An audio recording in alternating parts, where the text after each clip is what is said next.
Bonjour à tous, c'est Stéphane d'Ideal Body. Alors aujourd'hui, sujet très simple, dilemme pour certains.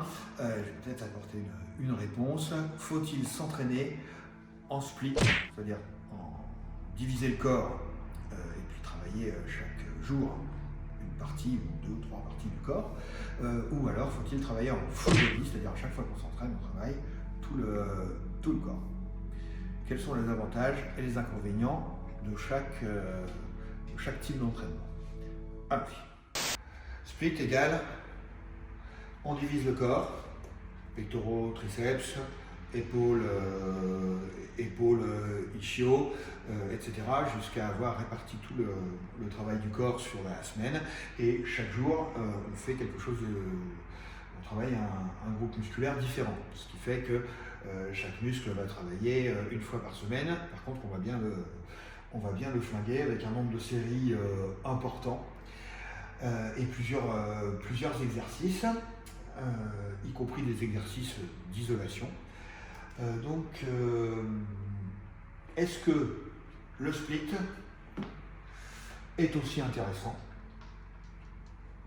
que le full body? Donc full body, en anglais, tout le corps.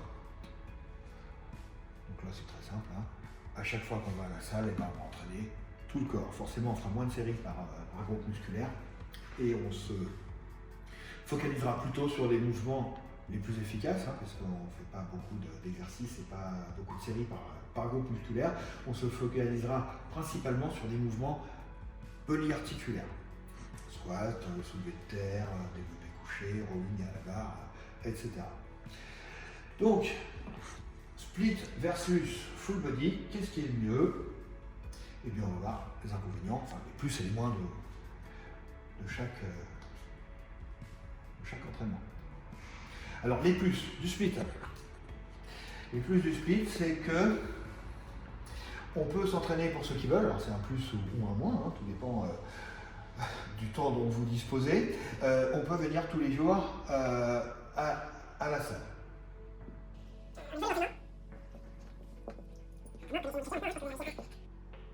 Lire. Volume d'entraînement élevé. Il y a des gens qui adorent faire beaucoup de séries par groupe musculaire et venir souvent à la salle.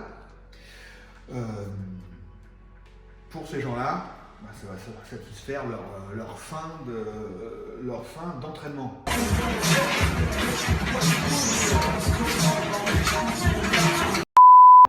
Ça ne veut pas dire que plus on s'entraîne, mieux c'est, hein, mais il y a des gens qui ont besoin de ça.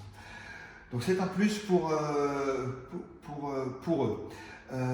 Eh bien, on peut aller plus dans le détail, on a plus de temps à passer sur chaque groupe musculaire. On va faire donc plus de détails, c'est-à-dire qu'on peut aller chercher un petit peu de travail d'isolation à la poulie pour travailler un petit peu plus le bas des pectoraux, un petit peu plus l'intérieur avec des écartés, donc plus de détails, isolation.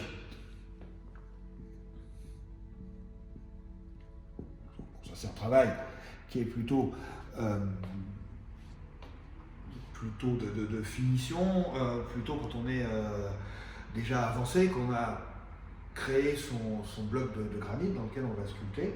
Une fois qu'on a déjà la masse, pourquoi pas passer en split pour pouvoir avoir du temps pour aller chercher du détail et faire des exercices d'isolation.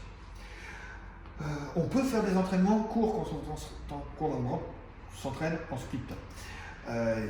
Si vous travaillez deux groupes musculaires, que vous faites, que vous n'avez pas le temps, eh bien, vous pouvez rester une demi-heure à la salle, en une demi-heure, en faisant par exemple des séries géantes à la suite. Chaque exercice à la suite de l'autre, on prend le temps de repos après et on recommence. Il y a toujours moyen, si vous voulez, en split, de rester de faire un entraînement efficace en 30 minutes. Comme on travaille qu'une partie du corps. Donc, entraînement court possible.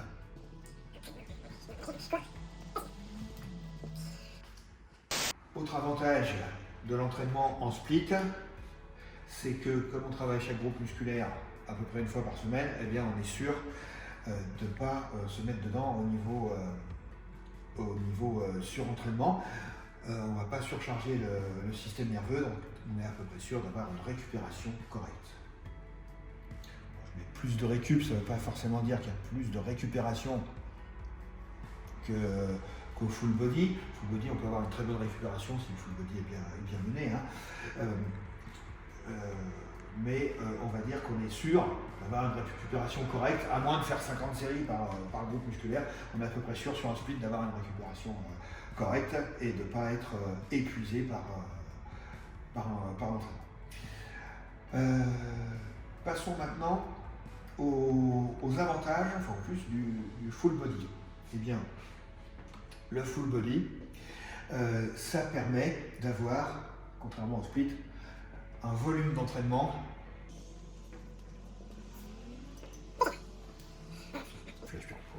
vers le bas pour plus faible. Ça veut dire qu'on va faire moins de séries par groupe à chaque séance. Et quand on s'entraîne en full body, on ne peut s'entraîner que 3 fois par semaine. Parce que 4 fois tout le corps par semaine, là, on est sûr de planter le système nerveux et il n'y aura pas de récupération sur entraînement et on va régresser. Donc c'est 3 fois maximum. À partir de 2 full body par semaine, on peut progresser. Si vous n'avez si une semaine vous n'avez qu'une heure pour vous entraîner, eh bien, vous pouvez faire un full body, ça conservera au moins les acquis. Et 3 full body, là c'est le top. Il faut qu'il y ait un jour d'entraînement, un jour de repos entre chaque entraînement. Donc l'idéal c'est par exemple lundi, mercredi et vendredi, voilà, pour les entraînements. Donc on s'entraîne moins souvent, on a plus de temps libre.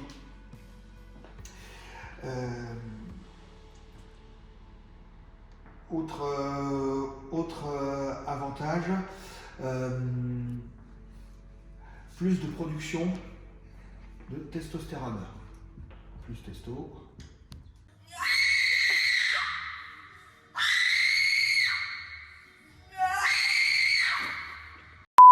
Donc on fait des mouvements polyarticulaires et le fait de travailler tout le corps lors de la même séance et de faire des mouvements polyarticulaires, ça booste la production naturelle de testostérone. Donc plus de testostérone, cette hormone de construction, de la construction musculaire, plus de résultats, plus de muscles.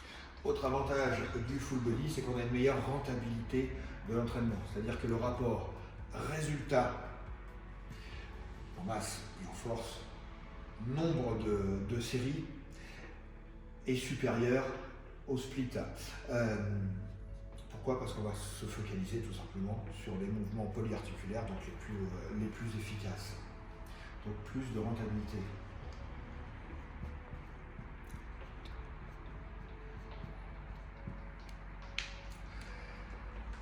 Et vous pouvez mettre plus de force aussi. Après, ça dépend quel poids vous prenez lorsque. Ça dépend des séries, de combien vous réalisez quand vous faites vos entraînements. Mais l'entraînement en full body est un très bon entraînement pour la force.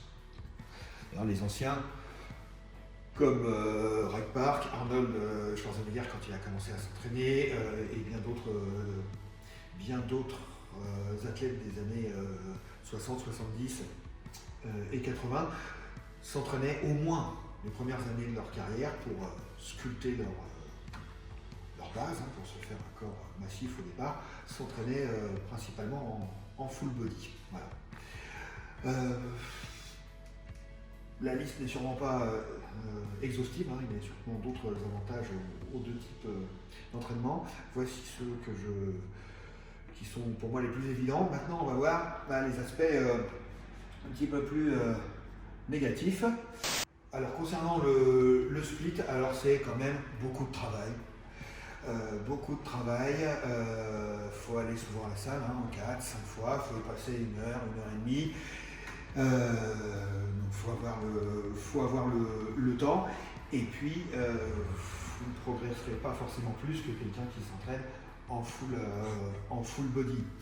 Donc là, on peut dire que la rentabilité, si vous avez du temps, c'est bien, hein. Sinon, la rentabilité n'est pas top, donc autant passer sur du split. Je dirais peut-être l'ennui aussi, parce que pendant 1 heure, 1 heure et demie, vous allez passer du temps à travailler les pectoraux et les épaules. On va rester là-dessus. C'est peut-être un petit peu plus fun d'avoir lors du même entraînement une palette d'exercices beaucoup plus variés.